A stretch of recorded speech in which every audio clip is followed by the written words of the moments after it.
নমস্কার, কেমন আছেন সবাই? স্টাইল অফ মৌ চ্যানেলের একটি ব্লগে আপনাদের সকলকে স্বাগত। আজকে রবিবার আর এখন বাজে ১০টা। তো মেয়েকে আমি রেডি করিয়ে এখন নিয়ে যাচ্ছি, ওর একটা কম্পিটিশন রয়েছে, নাচের কম্পিটিশন। তো সেখানে নিয়ে যাচ্ছি। সকালবেলায় ঘুম থেকে তুলে নিয়ে তারপর ওকে স্নান করিয়ে দিয়েছি। এরপর অল্প একটু ভাত খাইয়ে দিয়েছি। ভাত খাইয়ে দিয়ে রেডি করানো শুরু করিয়ে দিয়েছি। কারণ রেডি করতে কিছুটা সময় লাগবে। আর ও এত চঞ্চল যে ওকে রেডি করতে দেরি হয়ে যায়। সারাক্ষণ ছটফট করতেই থাকে। তো যাই হোক, ফাইনালি রেডি করে এখন আমরা বেরিয়ে পড়লাম। মিস্টার ওই স্কুটিটা বের করে দিল। তো আমরা এখন স্কুটি করেই যাব। তো চলে এসেছি আমরা এখানে। আর প্রোগ্রামটা হচ্ছে বাবুপাড়া হাই স্কুলে। ভেতরে ঢোকার সঙ্গে সঙ্গে প্রথমে রিপোর্টিং করতে হয়। তো আমরা গিয়ে রিপোর্টিং করে নিলাম এবং মেন নাম্বার পড়েছে 63 নাম্বারে। অনেক দেরি রয়েছে, মাত্র প্রোগ্রাম শুরু হয়েছে। 63 আসতে অনেক সময় লাগবে, অনেকটা টাইম ওয়েট করতে হবে। মেয়ের সাথে মেয়ের নাচের ওখানকার যে ওর ফ্রেন্ডগুলো রয়েছে ওদের সাথে দেখা হয়েছে, তো ওরা একসঙ্গেই রয়েছে।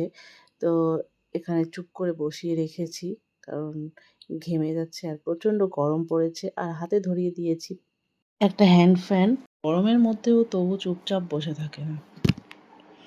বাচ্চাদের গ্রুপটা হলো ক বিভাগ। তো ক বিভাগে প্রচুর পার্টিসিপেন্ট রয়েছে, টোটাল 100 জনের মতো হবে। যেহেতু বাচ্চাদের এই গ্রুপে প্রচুর পার্টিসিপেন্ট রয়েছে আর শেষ হতেও অনেক সময় লাগবে, আর এছাড়াও গরমে বাচ্চারা খুব কষ্ট পাচ্ছে, তাই এবারে শেষের দিকে যাদের নাম পড়েছে তাদের অন্যরকমভাবে নিয়ে গেল, ওখানে ওদের নাচ হবে। তাতে করে বাচ্চাদেরটা তাড়াতাড়ি শেষ হয়ে যাবে। আর এই গরমের মধ্যে সেজেগুজে থাকলে আরও বেশি গরম লাগে আর বাচ্চারা তো খুব কষ্ট পায়।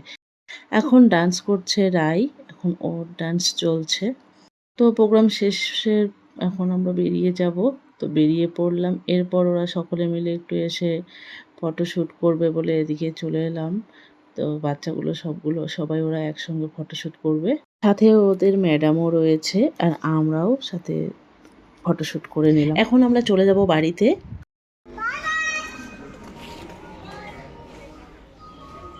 আসো, যাবে না?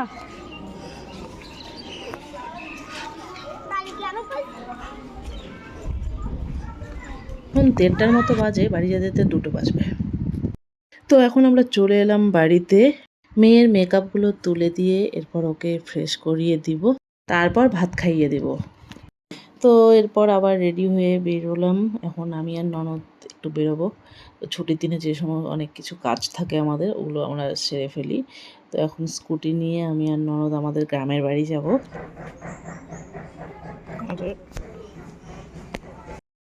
আমাদের গ্রামের বাড়িতে যাওয়ার রাস্তাটার মধ্যে প্রচণ্ড কাদা হয়ে আছে। তো ওই রাস্তা দিয়ে আর স্কুটিটা নেওয়া গেল না, সে কারণে স্কুটিটাকে রাস্তায় রেখে আমরা এমনি হেঁটে হেঁটে এখন যাচ্ছি। আর পুকুরগুলো দেখুন পুরো জলে ভরে গেছে। রাস্তাতেই দেখা হয়ে গেল দিদিভাইয়ের সঙ্গে, তো একসাথেই এখন আমরা যাচ্ছি। প্রচণ্ড গরমটাও পড়েছে আর এই গরমের মধ্যেও আমরা কিন্তু থেমে নেই। তো বাড়িতে ঢোকার পরে কিছুক্ষণ বসে এখন যাচ্ছি আমরা পিসিমার বাড়িতে। মধ্যে ফ্যান নিয়ে এসেছি, ফ্যান নিয়ে ঘুরছি। এদিকে যাওয়াই তো যাবে না মনে হয়। দেখুন এখানকার রাস্তাঘাট কি অবস্থা, এক বাড়ি থেকে আরেক বাড়ি যাবো কিভাবে।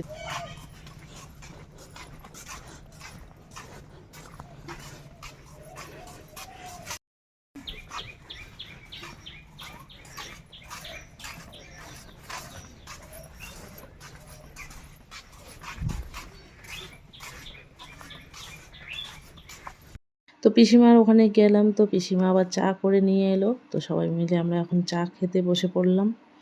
এরপর চা বিস্কিট খেয়ে আবার বেরিয়ে পড়লাম। এরপর আমাদেরকে বাড়ি যেতে হবে, এদিকে সন্ধ্যাও লেগে যাচ্ছে। তো এখন আবার পুকুরের পাড় দিয়ে ওই বাড়িতে গিয়ে তারপর আমরা তো এখান থেকে গিয়েই আমরা বেরিয়ে পড়বো বাড়ি যাওয়ার জন্য, কারণ অনেকটা সময় হয়ে গেছে। এদিকে রাস্তাটাও খুব একটা ভালো নয়। তো ব্লগটি এখানেই শেষ করছি, দেখা হচ্ছে নেক্সট ব্লগে।